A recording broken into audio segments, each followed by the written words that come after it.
Innovar no es hacer más cosas nuevas, es dejar de hacer mal las cosas conocidas. Durante los últimos años, la palabra innovación se volvió omnipresente en el discurso empresarial en América Latina. Aparece en planes estratégicos, presentaciones al consejo, discursos de fin de año y cada vez con más frecuencia en presupuestos tecnológicos.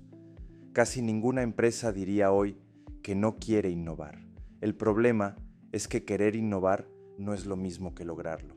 De acuerdo con el Global Innovation Index, los países de la TAM han incrementado de forma sostenida su inversión en tecnología. Sin embargo, la brecha entre esa inversión y el impacto real en productividad y competitividad sigue siendo significativa frente a economías desarrolladas. Algo no está fallando en la intención, está fallando en la interpretación. La primera gran confusión es asumir que innovar es sinónimo de incorporar tecnología. No lo es. Una analogía simple ayuda a entenderlo. Comprar maquinaria industrial de última generación no convierte automáticamente a una fábrica en más eficiente si los procesos siguen mal diseñados y las personas no saben o no pueden usarla correctamente. La tecnología amplifica lo que ya existe, no corrige decisiones equivocadas. En las empresas ocurre exactamente lo mismo. Muchas organizaciones invierten en herramientas nuevas, esperando resultados distintos, sin cuestionar seriamente cómo están diseñados el trabajo, las decisiones y las prioridades. Cuando los resultados no llegan, la conclusión suele ser hay que innovar más, cuando en realidad lo que hace falta es innovar distinto. Este ebook parte de una premisa incómoda, pero necesaria. El problema no es que las empresas no innoven, sino que no saben cuándo realmente lo están haciendo. Lo que sigue no es una defensa de la creatividad ni un manifiesto tecnológico, tampoco una colección de metodologías de moda. Es una invitación a revisar decisiones, no discursos, diseño organizacional, no eslogans, criterio directivo, no recetas, porque la innovación real no empieza con ideas nuevas, sino con la capacidad poco común y profundamente incómoda de dejar de hacer mal muchas cosas conocidas. Hay una paradoja que se repite en demasiadas empresas como para seguir ignorándola. Nunca se han generado tantas ideas, nunca se ha hablado tanto de innovación y nunca se ha invertido tanto en tecnología. Y aún así, el impacto real en la forma de trabajar y de crear valor sigue siendo limitado. Esto no es un problema de creatividad. Diversos estudios sobre gestión de portafolios de innovación muestran que solo entre el 5 y el 10% de las ideas que se generan en las organizaciones llegan a fases reales de desarrollo o implementación. El resto se pierde en el camino, usualmente en filtros, prioridades cambiantes o simples postergaciones. Dicho sin rodeos, las empresas desperdician la gran mayoría de las ideas que ellas mismas generan. La causa no suele ser la falta de talento ni de buenas intenciones. Es algo más estructural, la incapacidad organizacional para convertir ideas en decisiones y decisiones en acción, como una mina llena de material valioso, pero sin la infraestructura para extraerlo. Frente a este desperdicio, muchas organizaciones reaccionan de la misma manera. Más innovación, más workshops, más hackatones, más plataformas de ideas, más iniciativas paralelas. Se incrementa la actividad, pero no necesariamente el impacto. La evidencia apunta en otra dirección. Según McKinsey, más del 70% de las iniciativas de transformación no logra capturar el valor esperado. No por fallas técnicas, sino por problemas humanos y organizacionales, adopción, diseño del trabajo y toma de decisión. Esto revela una verdad incómoda para la alta dirección. El problema no es cuántas ideas se generan, sino qué pasa con la organización una vez que las ideas existen. Optimizar un proceso, automatizar un reporte o implementar un ERP puede ser necesario y muchas veces urgente, pero no necesariamente es innovar. Confundir estas cosas es uno de los errores más costosos y menos visibles en las empresas. Es como confundir el mantenimiento de un avión con el diseño de uno nuevo. Ambos son críticos, ambos requieren rigor, pero cumplen funciones completamente distintas. Esperar innovación donde solo hay mantenimiento es una receta segura para la frustración. Hay otro dato que suele pasar desapercibido. De acuerdo con el World Economic Forum, más del 50% del trabajo que hoy realizan los profesionales podría ser automatizado parcial o totalmente con tecnologías ya disponibles. El problema no es la falta de herramientas, es qué estamos haciendo con las personas. En muchas empresas de la TAM, talento altamente calificado dedica la mayor parte de su tiempo a preparar reportes, limpiar bases de datos, conciliar información o repetir análisis que no cambian decisiones. Personas contratadas para pensar pasan sus días ensamblando. Este es el equivalente moderno al trabajo manual repetitivo de principios del siglo XX, solo que ahora ocurre frente a una pantalla. Aquí aparece una distinción que será central a lo largo de este libro. Así como la revolución industrial separó el trabajo manual del trabajo intelectual, hoy las empresas necesitan separar lo ordinario de lo extraordinario. La tecnología, incluida la inteligencia artificial, está diseñada para hacerse cargo de lo primero, las personas de lo segundo. Cuando esa separación no existe, la innovación no falla por falta de ideas, falla porque entra a organizaciones que no están diseñadas para dejarla vivir. En el siguiente capítulo vamos a entrar directo a ese punto. ¿Qué mata la innovación antes de que llegue a suceder? Incluso en empresas que genuinamente creen estar apostando por ella. He visto muchas empresas convencidas de que su problema es la falta de innovación. En realidad, el problema suele ser otro. La innovación muere mucho antes de tener una oportunidad real. No muere por falta de ideas, no muere por falta de talento, no muere por falta de tecnología, muere porque entra a una organización que está diseñada para proteger el presente, no para construir el futuro. La historia suele empezar igual. La empresa reconoce que tiene que innovar. El mensaje baja desde la dirección, se crean iniciativas, aparecen espacios, metodologías, proyectos piloto, se habla distinto, se siente movimiento. Durante un tiempo parece que algo está cambiando. El problema es que detrás del discurso, la forma de decidir, medir y trabajar sigue intacta, y ahí es donde la innovación empieza a perder oxígeno. En casi todas las organizaciones ocurre el mismo choque inevitable. La innovación compite contra la operación. La operación siempre gana. Gana porque tiene consecuencias inmediatas, tiene métricas claras, tiene responsables visibles, tiene presión diaria. La innovación, en cambio, vive en el futuro. Y el futuro casi nunca tiene urgencia. A las mismas personas se les pide pensar distinto y cerrar el mes. Se les pide visión, pero se les mide ejecución. Se les pide que cuestionen, pero se les recompensa por no equivocarse. No es una contradicción cultural, es una contradicción estructural. Aquí aparece una frase que con el tiempo se me volvió imposible ignorar. Nada ha matado más innovación que los comités. No porque la gente en los comités no quiera innovar, sino porque los comités están diseñados para reducir riesgo, no para crear algo nuevo. Cada comité agrega lógica, control y validación, y con cada capa, la innovación pierde velocidad, foco y dueño. Las ideas no se rechazan, se posponen, se piden más datos, se mandan a revisar, se diluyen. Así es como mueren la mayoría de las iniciativas, por desgaste, no por decisión. Otro patrón se repite una y otra vez. Las ideas avanzan solo si no incomodan demasiado, si no exigen cambios reales, si no obligan a tocar procesos, roles o métricas. Las que prometen alto impacto, pero requieren cambiar la forma de trabajar. Suelen quedarse en pausa, no porque sean malas, sino porque no encajan en el sistema actual.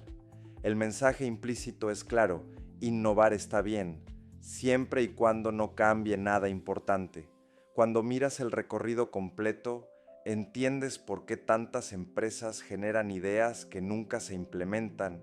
No es falta de capacidad creativa, es falta de espacio organizacional.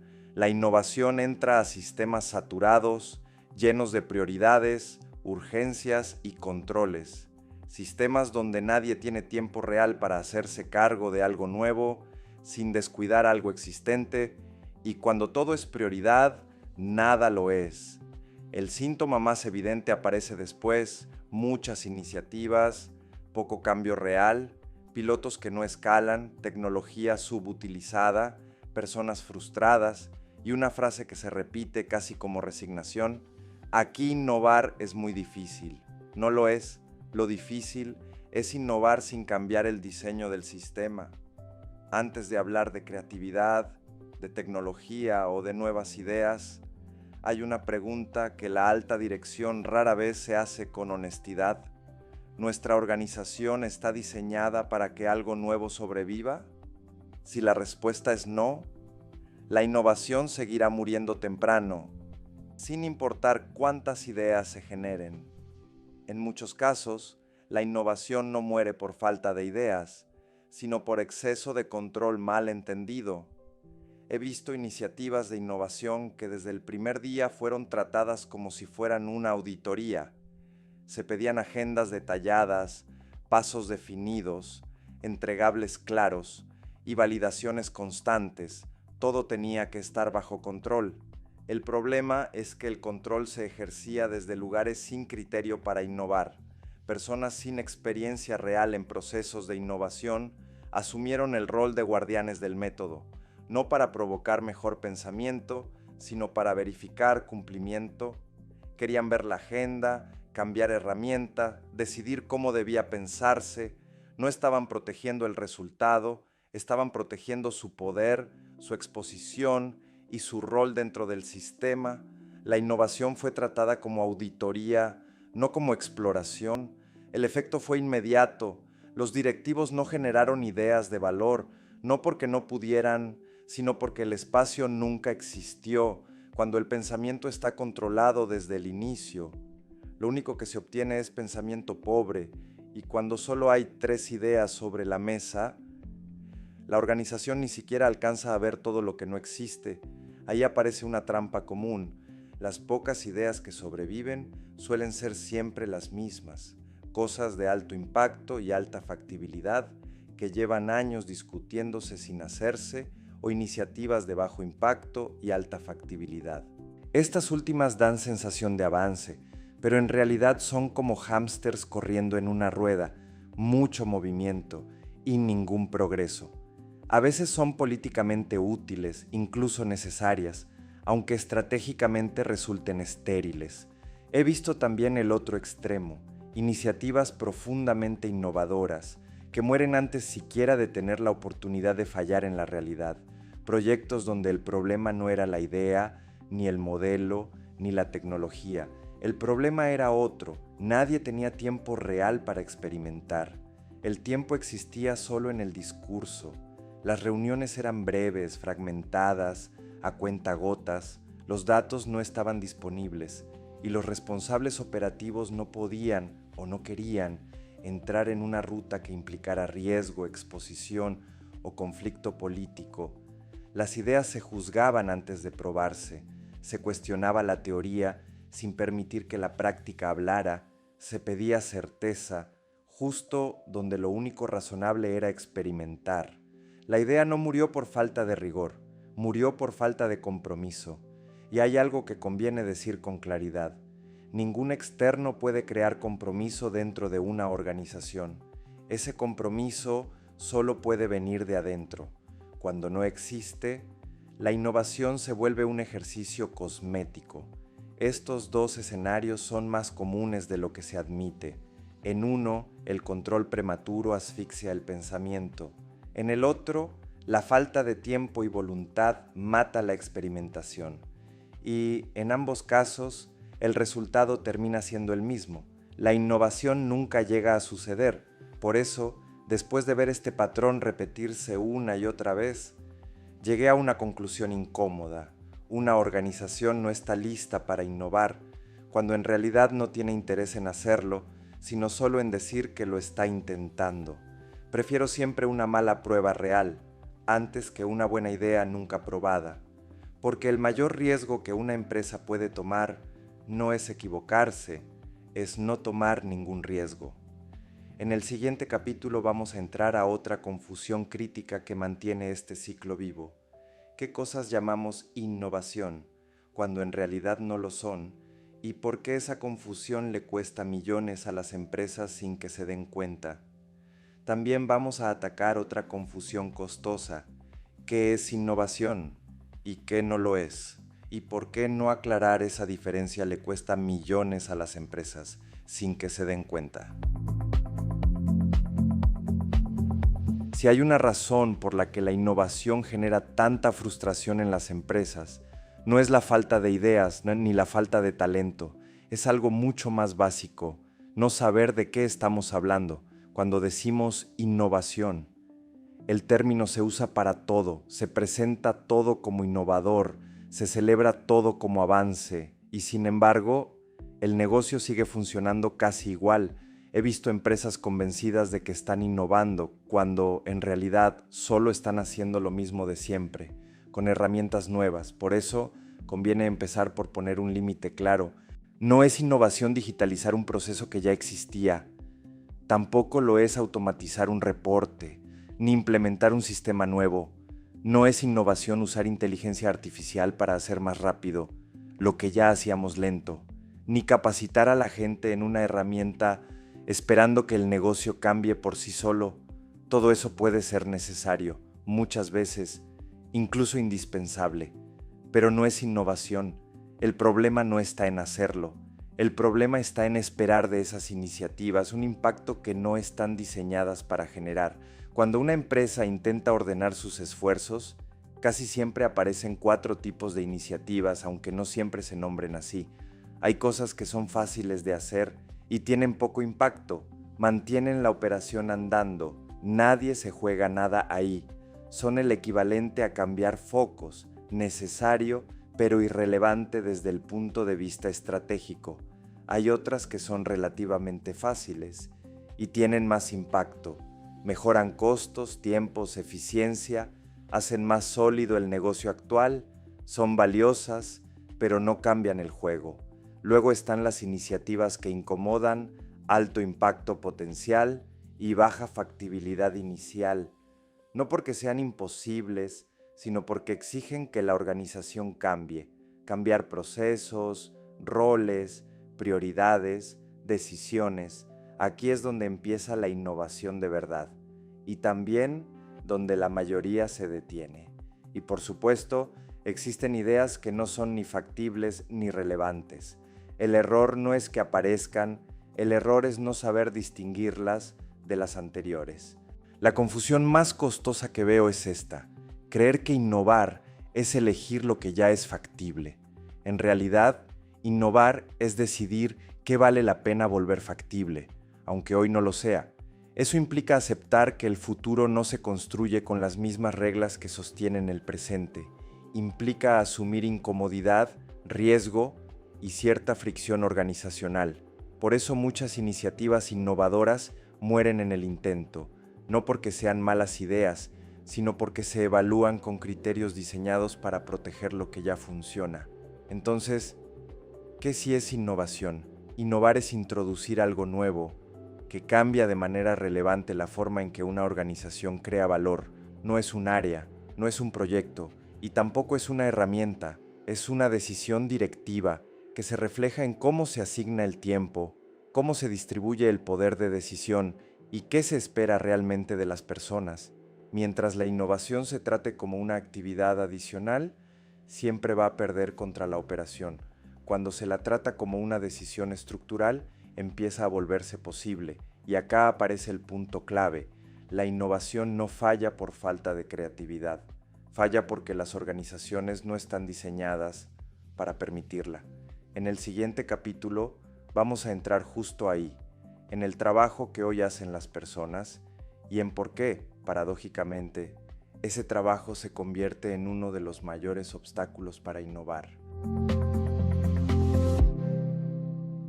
Cada vez que una empresa me dice que quiere innovar, hay una pregunta que siempre hago, antes de hablar de ideas, tecnología o estrategia.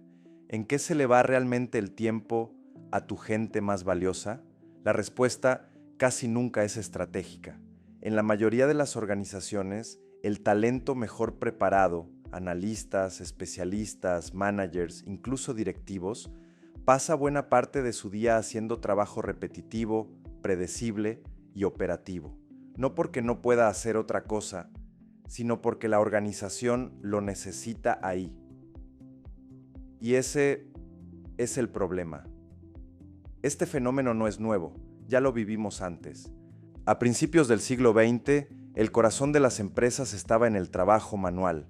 El valor estaba en repetir bien lo mismo, una y otra vez. Ese era el blue collar clásico. La revolución industrial no eliminó ese trabajo de golpe, lo transformó. Separó lo manual de lo intelectual. Puso a las máquinas a hacer lo repetitivo y a las personas a diseñar, supervisar y decidir. Hoy estamos viviendo una transición similar, pero mucho más silenciosa. El trabajo repetitivo ya no es físico, es cognitivo.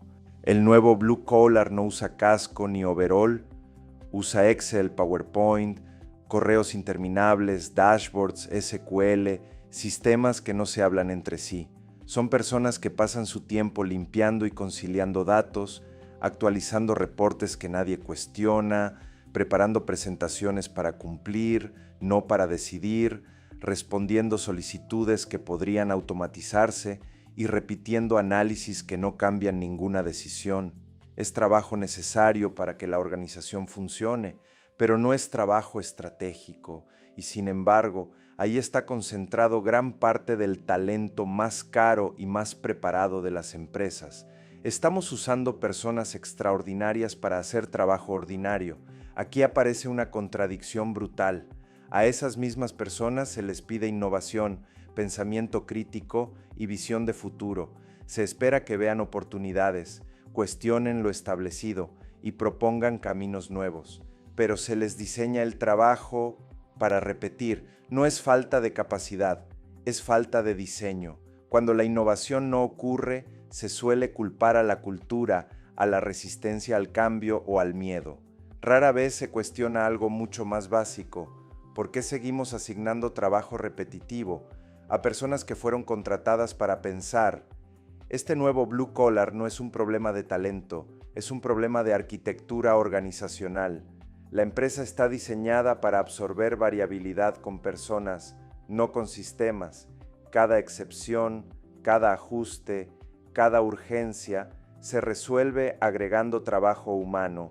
Así, el día a día se va llenando de pequeñas tareas que nadie cuestiona. Individualmente parecen inofensivas, en conjunto consumen toda la capacidad creativa de la organización. Es como intentar innovar en una fábrica donde todos los ingenieros están ocupados cargando cajas. Lo más paradójico es que muchas de estas tareas ya podrían estar automatizadas. No hablamos de ciencia ficción, ni de tecnologías inmaduras. Hablamos de decisiones que no se toman, porque incomodan.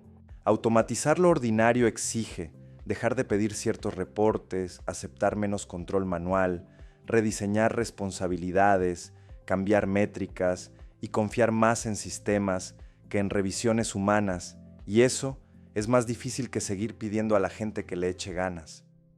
Mientras el talento siga atrapado en trabajo repetitivo, la innovación seguirá siendo un discurso aspiracional, no porque falten ideas, sino porque no hay espacio real para ejecutarlas. Innovar no es pedirle más a las personas, es quitarles peso, liberar a las personas del trabajo ordinario. No es un lujo ni un tema de bienestar, es una decisión estratégica, es aceptar que el mayor desperdicio hoy no es tecnológico, es humano. En el siguiente capítulo vamos a profundizar en esta tensión desde otro ángulo.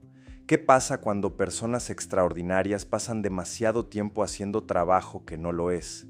y por qué ahí se empieza a romper el futuro de muchas empresas, sin que se den cuenta. El efecto no es inmediato, no hay un quiebre claro ni un momento dramático. Lo que ocurre es más sutil y justamente por eso más peligroso. Personas capaces, con criterio y experiencia, empiezan a pasar la mayor parte de su tiempo resolviendo lo obvio, respondiendo lo predecible, ejecutando tareas que no requieren realmente su capacidad de juicio. Al principio no parece un problema, el trabajo sale, las cosas funcionan, pero algo empieza a erosionarse. Cuando una persona pasa demasiado tiempo haciendo trabajo ordinario, deja de pensar en términos extraordinarios, no porque no pueda, sino porque el sistema la entrena para no hacerlo. Se acostumbra a responder, no a cuestionar, a cumplir, no a decidir, a optimizar lo existente, no a imaginar lo distinto. La creatividad no desaparece, se adormece. Con el tiempo aparece otro fenómeno silencioso. Las personas más capaces se vuelven también las más cargadas. Son confiables, rápidas, eficientes, entonces se les pide más. Se convierten en el punto de referencia para resolver todo, y cuanto mejor hacen el trabajo ordinario, menos espacio tienen para el extraordinario. La organización interpreta esto como compromiso, en realidad es desgaste. He visto equipos brillantes apagarse lentamente, no por falta de retos, sino por exceso de fricción innecesaria. Personas que dejan de proponer porque saben que no habrá tiempo, espacio, ni atención real para algo nuevo. La innovación no se rechaza, simplemente deja de intentarse, y cuando eso pasa, el problema ya no es técnico ni estratégico, es humano. También hay un costo menos visible, pero igual de grave: la pérdida de criterio. Cuando el día a día se llena de tareas repetitivas, la toma de decisiones se vuelve mecánica. Se sigue el proceso, no el propósito. Se cumple la regla, sin evaluar el contexto. La organización gana control y pierde inteligencia. Este es uno de los efectos más dañinos del trabajo ordinario mal asignado. No solo ocupa tiempo, también moldea comportamientos. Enseña a las personas qué tipo de pensamiento es valorado y cuál no. Premia la ejecución constante y castiga la pausa reflexiva. Y después, la empresa se pregunta por qué nadie piensa a largo plazo. Pedir innovación en este contexto es pedir un esfuerzo extra a personas que ya están saturadas. Es pedir creatividad sin oxígeno. No es justo y tampoco es efectivo. Innovar no debería ser un acto de heroísmo individual, debería ser más bien una consecuencia natural de cómo está diseñado el trabajo. Cuando las personas extraordinarias hacen trabajo ordinario todos los días, pasan tres cosas: el talento se desperdicia, la motivación se erosiona y el futuro se posterga. Nada de eso aparece en los indicadores financieros del trimestre, pero todo termina apareciendo tarde o temprano en la capacidad de la empresa para adaptarse. En el siguiente capítulo entra una herramienta inevitable en esta conversación: la inteligencia artificial, no como una solución mágica, sino como una oportunidad concreta para liberar a las personas de lo que nunca debieron estar haciendo. La inteligencia artificial llegó a las empresas cargada de expectativas. Para algunos, es la gran promesa de productividad. Para otros, una amenaza difícil de dimensionar. En ambos casos, se le atribuye un poder que en realidad no tiene.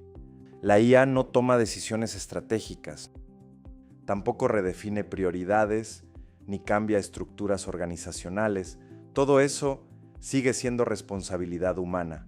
Por eso, cuando una empresa dice vamos a innovar con inteligencia artificial, la pregunta importante no es qué tecnología va a usar, sino qué decisiones está dispuesta a tomar. En la práctica, muchas organizaciones están usando inteligencia artificial, de la misma manera en que usaron otras tecnologías antes, para acelerar lo existente: reportes más rápidos, análisis más automáticos, presentaciones mejor armadas, respuestas más ágiles. Todo eso tiene valor, pero todo eso sigue siendo trabajo ordinario. El problema no es usar inteligencia artificial para eficientar, el problema es quedarse ahí. He visto empresas celebrar que ahora tardan la mitad del tiempo en producir el mismo reporte que nadie cuestiona. Se optimiza el proceso, pero no se revisa el propósito. Y hay una pregunta incómoda que casi nunca aparece. ¿Por qué seguimos haciendo este trabajo? La inteligencia artificial puede ejecutar mejor una mala decisión, pero no la corrige. Puede escalar procesos obsoletos, pero no los redefine. Si no se cuestiona el trabajo en sí, la IA solo hace más rápido lo que nunca debió hacerse así. Aquí es donde la conversación empieza a volverse más profunda. La verdadera oportunidad de la inteligencia artificial no está en reemplazar personas, sino en hacerse cargo del trabajo ordinario, repetitivo, predecible, estructurado. Ese trabajo que hoy consume tiempo humano, sin crear diferenciación. Pero soltar ese trabajo no es una decisión técnica, es una decisión política y humana. Cuando la IA se hace cargo de lo ordinario, la organización pierde certezas, muchos roles pierden autoridad y lo que algunas personas sienten que pierden es relevancia. No porque dejen de aportar valor, sino porque el valor que aportaban estaba atado al control de lo ordinario. Por eso, la resistencia no es tecnológica, es identitaria. Este es uno de los motivos por los que la inteligencia artificial suele adoptarse de manera superficial. Se automatiza lo que no incomoda, se protege lo que da estatus, se usa la tecnología para reforzar el sistema existente, no para cuestionarlo. No se trata de miedo a la inteligencia artificial, se trata, en el fondo, de miedo a perder el lugar conocido dentro del sistema. La historia ofrece una analogía útil. Cuando llegó la electricidad a las fábricas, muchas empresas simplemente conectaron las nuevas máquinas a los procesos antiguos, obtuvieron mejoras marginales. En cambio, las organizaciones que rediseñaron el trabajo, roles, flujos, responsabilidades, transformaron su productividad. Con la inteligencia artificial está pasando exactamente lo mismo. Si se usa para acelerar lo conocido, el impacto será limitado. Si se usa para rediseñar quién hace qué, el impacto es estructural. También hay un riesgo que pocas veces se menciona: usar IA para reforzar malos hábitos organizacionales. Automatizar controles innecesarios, validaciones excesivas o decisiones mal planteadas solo amplifica el problema. Se gana velocidad, pero no inteligencia. La inteligencia artificial no vuelve inteligentes a los sistemas, los vuelve más eficientes en lo que ya son. Por eso la pregunta correcta nunca es ¿dónde metemos IA?, sino esta. ¿Qué trabajo debería dejar de hacer una persona para poder enfocarse en crear valor nuevo? Cuando esa pregunta guía la adopción tecnológica, la IA deja de ser una moda y empieza a convertirse en una palanca real de competitividad. La inteligencia artificial no viene a hacer extraordinarias a las empresas, viene a hacerse cargo de lo ordinario, lo extraordinario, decidir, priorizar, crear, cuestionar y asumir riesgos. Sigue siendo profundamente humano. En el siguiente capítulo vamos a enfrentar la decisión más incómoda de todas: separar deliberadamente lo ordinario de lo extraordinario, sabiendo que eso implica perder control, redefinir autoridad y cuestionar identidades. En teoría, la idea es simple. En la práctica, es profundamente incómoda. Separar lo ordinario de lo extraordinario implica aceptar que no todo el trabajo merece la misma atención, ni el mismo control, ni las mismas personas. Implica reconocer que hay actividades cuyo objetivo es la estabilidad y otras cuyo objetivo es el cambio, y que mezclar ambas bajo las mismas reglas es una de las razones principales por las que la innovación no avanza. La mayoría de las empresas no hace esta separación, por una razón muy concreta: perder control da miedo, pero no se trata solo de control operativo, se trata de algo más profundo. Lo ordinario está bien protegido, tiene procesos, responsables, métricas claras y consecuencias inmediatas. Se revisa, se valida, se reporta, da tranquilidad, permite sentir que la organización está bajo control. Ese trabajo no se sostiene únicamente porque sea útil, se sostiene porque da certeza a la empresa y autoridad a las personas, organiza jerarquías, define roles y protege identidades. Reportes, comités, controles y autorizaciones no solo organizan el trabajo, organizan también el poder. Por eso, cuando se cuestiona lo ordinario, la reacción natural no es diseñar mejor, sino agregar más control, un nuevo comité, una nueva validación, un nuevo reporte. La organización responde a la inseguridad, reforzando exactamente aquello que la mantiene atrapada. No es resistencia al cambio, es autoprotección. Lo extraordinario, en cambio, es incierto. No se puede medir de la misma manera, no promete resultados inmediatos, ni da certezas rápidas, ni protege jerarquías existentes, incomoda estructuras pensadas para la repetición, y por eso casi siempre se intenta gestionarlo como si fuera ordinario. Ahí es donde empieza el problema. Cuando lo extraordinario se somete a las reglas de lo ordinario, ocurre algo predecible. Se vuelve lento, pesado y frágil.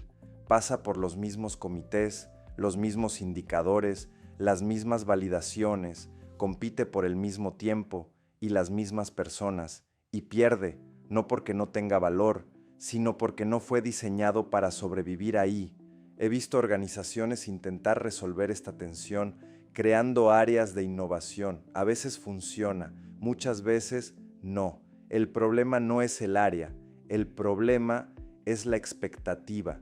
Si la innovación queda confinada a un espacio pequeño, mientras el resto de la organización sigue operando igual, el impacto será marginal. La innovación no escala por delegación, escala por diseño. Aquí es donde la tecnología entra como un catalizador incómodo. La tecnología, y en particular la inteligencia artificial, tiene la capacidad real de hacerse cargo de gran parte del trabajo ordinario. Pero hacerlo implica exponer algo que muchas organizaciones prefieren no ver, que una parte importante de lo que hoy hacen las personas ya no define su valor. Por eso la tecnología rara vez se usa para eliminar trabajo ordinario. Se usa para hacerlo un poco más rápido, un poco más eficiente, un poco más tolerable. Se automatiza lo superficial, pero se protege, lo que da estatus.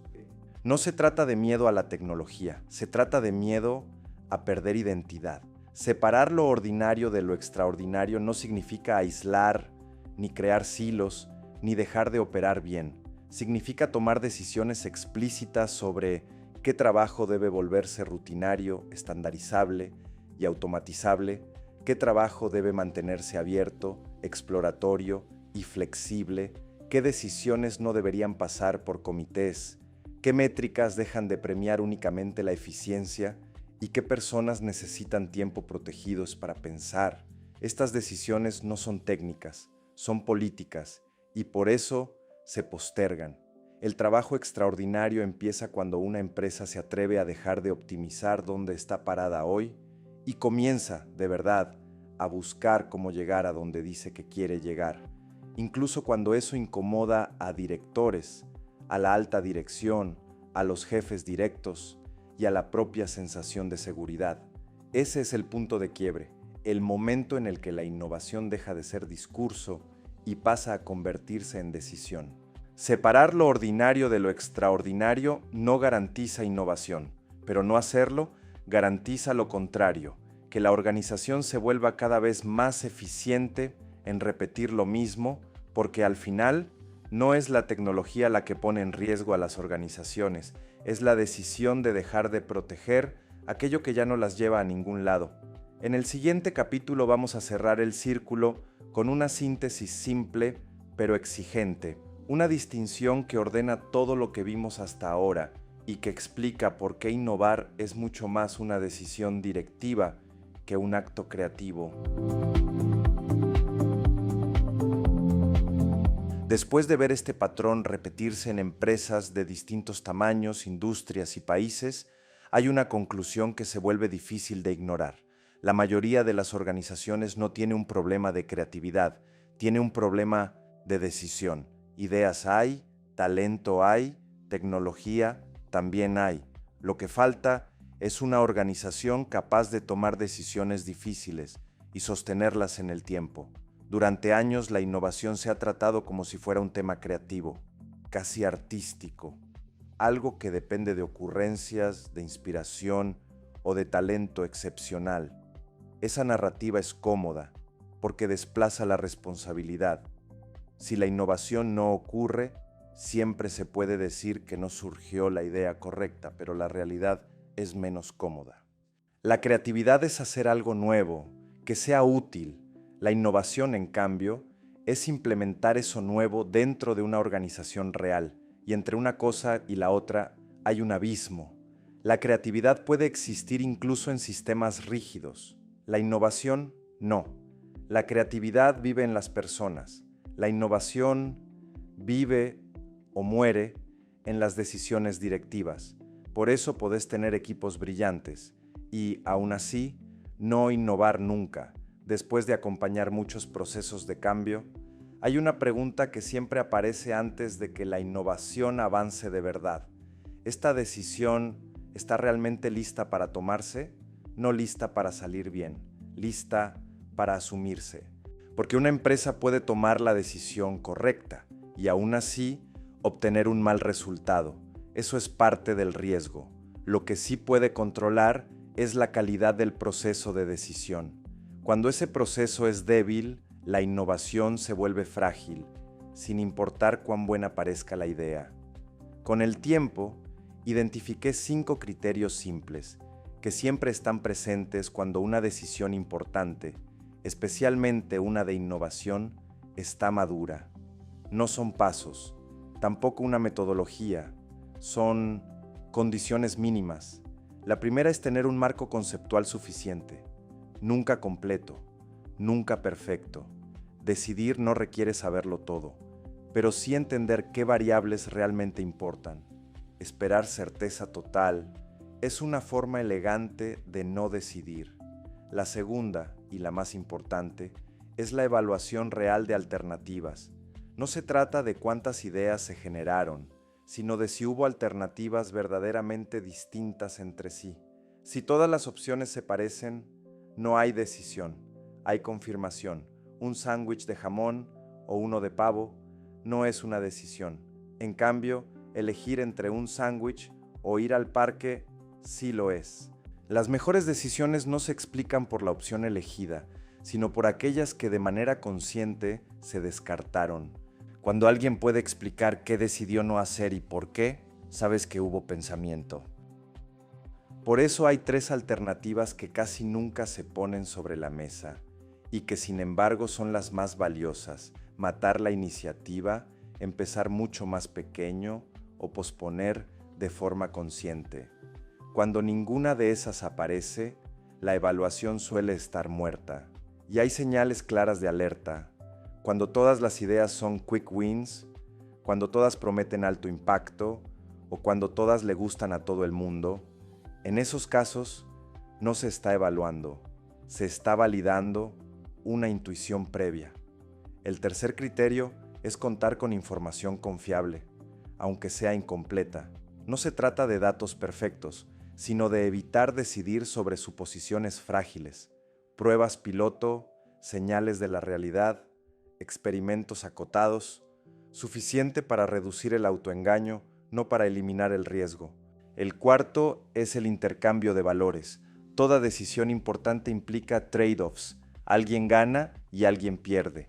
Alguien pierde control, alguien pierde certeza. Aquí no se busca consenso, sino una alineación consciente sobre lo que se está sacrificando.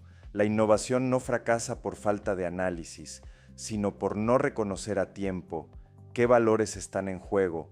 El último criterio es el más humano y al mismo tiempo el más ignorado: la conversión en una decisión real. Si nadie está dispuesto a ejecutar la decisión, a poner tiempo, energía o capital político, entonces no hay decisión, hay análisis. O, peor aún, una decisión de no decidir. Innovar exige compromiso, y el compromiso no se delega. Visto así, innovar deja de ser un tema creativo y se convierte en lo que siempre fue, una responsabilidad directiva. No tiene que ver con tener más ideas, sino con atreverse a tomar decisiones que incomodan, que redistribuyen poder y que cuestionan certezas. La innovación no empieza con una idea brillante, empieza cuando alguien decide dejar de proteger el presente y se compromete, de verdad, con construir el futuro.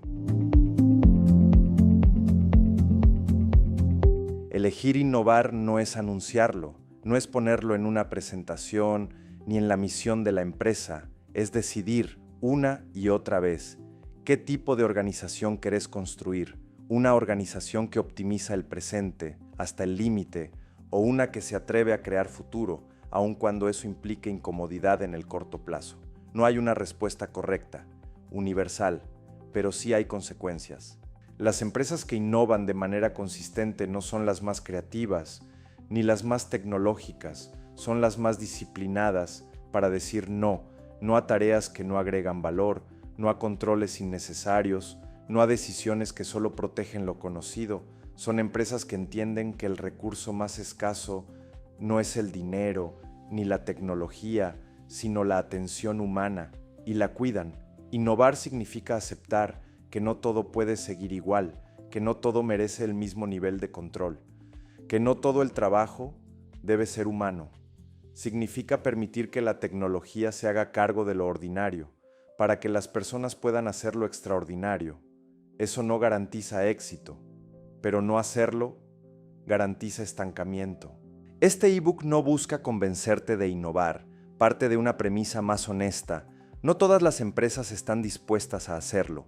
Innovar exige renunciar a certezas, cambiar reglas y asumir riesgos reales. La pregunta no es si tu empresa quiere innovar, la pregunta es si está dispuesta a decidir distinto, porque, al final, la innovación no empieza con una idea, empieza con una elección, y esa elección se toma todos los días.